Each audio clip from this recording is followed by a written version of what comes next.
Welcome to Anatomy of a Scoring Guide. After viewing this video, you will be able to understand the purpose and benefits of using scoring guides to assess CRA work, identify the different parts of a scoring guide, and articulate the way in which the scoring guides align with the CRAs. Before we begin, think about your knowledge of CRA scoring guides. Would you say you're very unfamiliar, unfamiliar, neither familiar or unfamiliar, familiar, or so familiar with CRA scoring guides that you could leave this video? Think about that for a couple seconds, and we will come back to this question later. The first question you may have is, why do CRAs need scoring guides? This is a great question. As an educator, you likely have a good deal of grading experience. However, the CRAs ask students and teachers to engage with content in ways they may never have before, and as such, the scoring of CRA work is different. In addition to content knowledge, CRAs are designed to engage and improve key cognitive skills, such as intellectual curiosity, and foundational skills, such as a student's use of data. These skills are included in the scoring guide because they can be challenging to describe. They are often left out of the traditional grading process, and they are critical for success in college and career. Another important component of the scoring guides is that they give students the opportunity to self-assess their skills, which is important for metacognition. For more information on feedback and metacognition, view the video below, Making the Most of Retrieval Practice, Feedback and Cognition. Finally, the scoring guides are an important component of implementing CRAs because they signal several important things to students, parents, and teachers. They signal what college readiness looks like, that readiness is not a binary, that readiness can be improved, and that there is more to learning and readiness than one grade. Now that you know the purpose and benefits of the scoring guides, let's look at what's actually in a scoring guide. A scoring guide contains two basic components: the scoring sheet, which is the first page of the scoring guide and is the page you fill out and return to students, and the rest of the scoring guide, which includes the explanations of skills and scoring and is designed to be retained by the instructor. First, let's look at the scoring sheet. The scoring sheet contains many important pieces of information for you and the student. First, there is a place for the student's name at the top of the page. The scoring sheet includes all the major skills assessed in the CRA, divided into key cognitive skills, foundational skills, and discipline-specific skills. Each skill area includes a description with specific indicators of that skill, and the skills align with the CCRS tables located in the CRA. Because each CRA contains a unique set of standards, each scoring guide is unique and accompanies a specific CRA.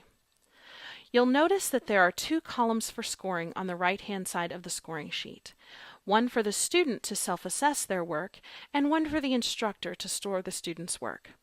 The scoring sheet is designed to allow the student and instructor to assess each skill, which signals to students that although they may receive one overall grade, they know which specific skill areas are on track and which could use improvement.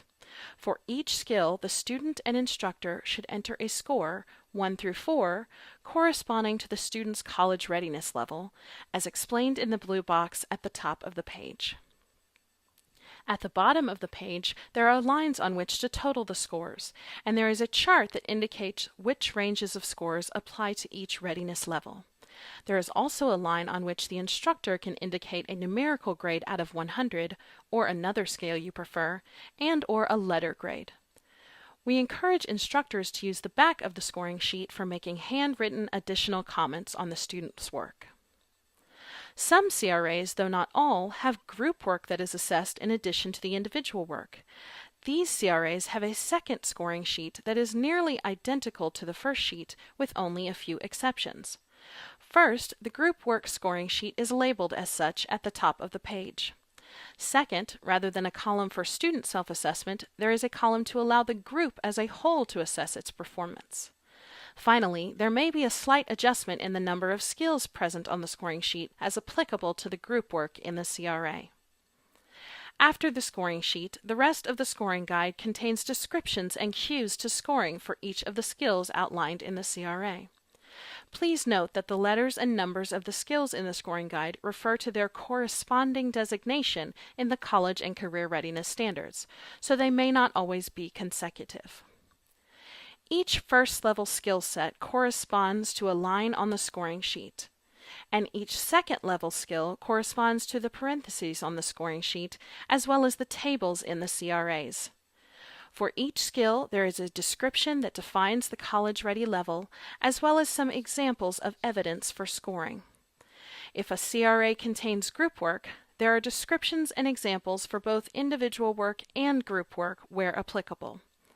The scoring guide follows the structure of the scoring sheet and is divided into key cognitive skills, foundational skills, and discipline-specific skills. The final part of the scoring guide is a brief explanation of scoring, which matches the explanation in the scoring sheet, and a suggested grade conversion chart for converting college readiness score to a grade out of 100 points. This conversion chart is based on the number of skills per CRA, so it can vary from scoring guide to scoring guide. Again, if a CRA contains group work, there is also a conversion chart for the group work. These charts are only a suggestion for assigning an overall grade and are designed to help CRAs and scoring guides fit seamlessly into your curriculum. Now that you've come this far, let's revisit the question from earlier. At this point, would you say you're very unfamiliar with CRA scoring guides? Unfamiliar? Neither familiar or unfamiliar? Familiar, or so familiar with CRA scoring guides that you could lead this video? If you chose any of the first three answers, we encourage you to spend time reading through the scoring guides available on this site, as well as reviewing the other resources available. Thank you for your time and commitment to improving college and career readiness in Texas.